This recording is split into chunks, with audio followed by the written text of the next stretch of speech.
Imayini iSibanye isiqalile ukudiliza izisebenzi zayo eziyizinkulungwane ezinhlanu emgodini wase Marikana eRustenburg.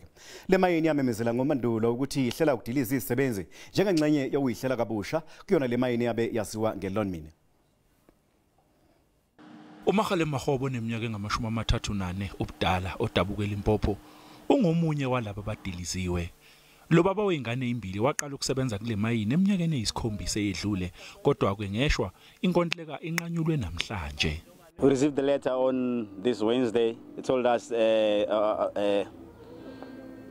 no longer working here.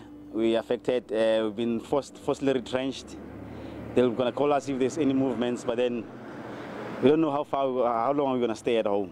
Nabanye ozakwabo bakhala esifanayo kanti laba bangakayitholi incwadi zokubakhomba indlela basethukile ukuthi kungenzeka nabo balandele. Ngiva buhlungu kakhulu ngokuthi bonke abantu bamba ngetinhlitiyo letibhlungu la emayini. Nasi nje sisebenza nje hayi inhlitiyo yethu atakhululeki. On the 19th in the morning I got a parade again saying that I've been retrenched by section 189.